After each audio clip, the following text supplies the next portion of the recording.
Diagramas de cuerpo libre.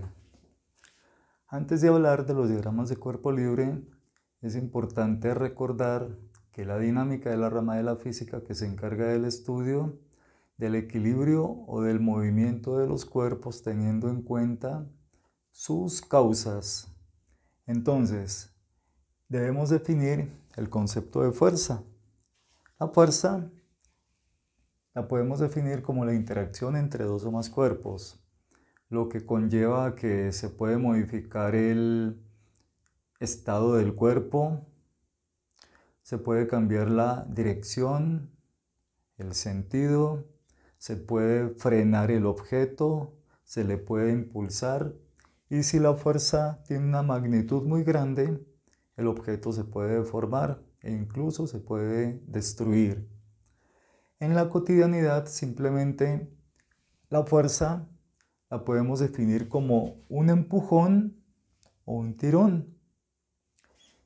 Y dependiendo del sistema de medida que estamos utilizando, la fuerza tendrá unidades diferentes. La fuerza la vamos a definir como el producto de la masa por la aceleración que presenta el cuerpo. Entonces, tenemos acá una tabla donde vamos a completarla con los diferentes sistemas de medida.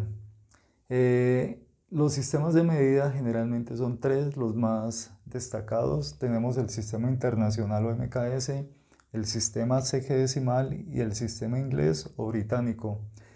En el sistema internacional, la masa del objeto la medimos en kilogramos.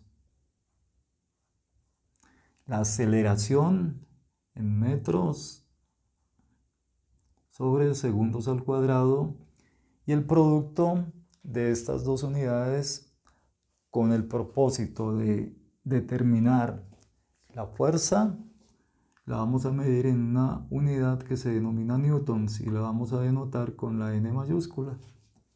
En el sistema sexagesimal la masa la medimos en gramos, la aceleración en centímetros sobre segundos al cuadrado, y el producto de estas dos unidades vamos a tener una unidad que se denomina dinas. Y en el sistema inglés o británico, la masa la vamos a medir en slug, la aceleración en pies sobre segundos al cuadrado para obtener una unidad de medida de fuerza denominada libras. Entonces observemos que dependiendo del sistema de medida que estamos utilizando, la fuerza la podemos medir en newtons, en dinas o en libras. Para que ustedes tengan una idea de qué es la unidad de masa denominada slug, tenemos acá una equivalencia. Un slug aproximadamente es igual a 14,59 kilogramos.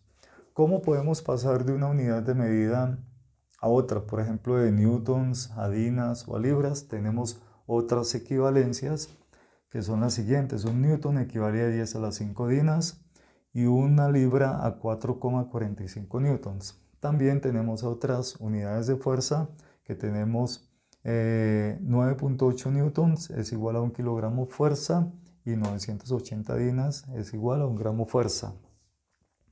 Ahora, con base en estas definiciones, entonces ya podemos entrar a definir qué es un diagrama de cuerpo libre.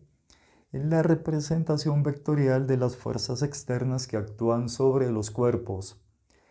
En los diagramas de cuerpo libre, generalmente se analizan los objetos como si estuviesen aislados. De ahí el nombre de diagrama de cuerpo libre.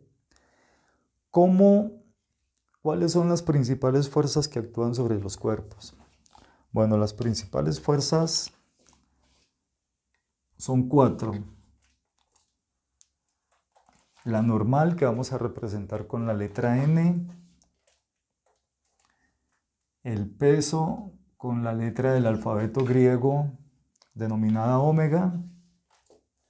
La tensión y la fricción. Antes de realizar el diagrama de cuerpo libre de un sistema, entonces es importante trazar el plano cartesiano. Tenemos un sistema de bloques donde en uno de ellos está sobre una superficie plana, el otro está en una rampa o plano inclinado y el otro está suspendido. Estas son las tres posibles opciones que les van a aparecer en los diferentes ejercicios. Entonces, inicialmente trazamos el plano cartesiano. El eje Y divide el objeto por la mitad y el eje X lo vamos a trazar sobre la superficie. Y a partir del origen vamos a trazar cada una de estas fuerzas. Cuando un objeto está en un plano inclinado, generalmente el plano cartesiano lo vamos a dibujar inclinado. Este sería el eje Y. Para el segundo bloque, vamos a decir que este es el bloque 1, este es el bloque 2 y este es el objeto 3. Entonces, el eje X, recuerden que lo vamos a dibujar sobre la superficie cuando estamos hablando de objetos apoyados sobre superficies. Entonces, este sería el eje X. Y cuando estamos hablando ya de un bloque u objeto suspendido, mire que no está tocando con ninguna superficie. El plano cartesiano lo trazamos el eje Y dividiendo el bloque por la mitad y el eje X también por la mitad, donde este es el eje X y este sería el eje Y.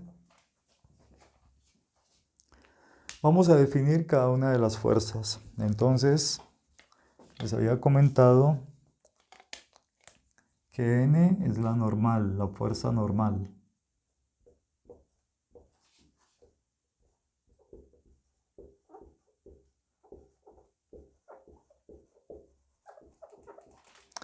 ¿Qué es la fuerza normal?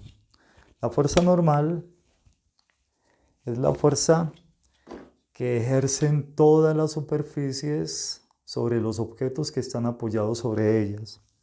Y en este caso, si la regla es la superficie y el borrador el objeto, entonces la fuerza que ejerce la regla sobre el borrador la vamos a trazar como un vector perpendicular a la superficie. Independientemente, observen cómo está el objeto. Si está, por ejemplo, como el tablero que está apoyado sobre la pared, entonces la fuerza que ejerce la pared sobre el tablero es en este sentido, siempre perpendicular a la superficie. Si está en un techo, observen que iría hacia abajo. Entonces, ¿cómo vamos a trazar la fuerza normal del bloque número 1? Como les había comentado, perpendicular a la superficie. Es la fuerza que ejerce la superficie sobre el objeto apoyado sobre ella. Como hay tres bloques, entonces vamos a decir que esta es la fuerza normal del bloque 1. Las fuerzas son diferentes porque dependen de la masa que tengan cada uno de ellos.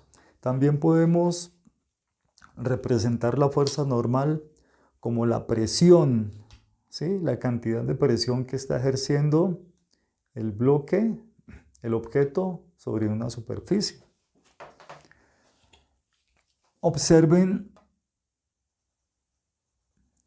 que la fuerza normal siempre va perpendicular a la superficie, es decir, formando un ángulo de 90 grados con respecto a la superficie sobre la cual está apoyado el objeto.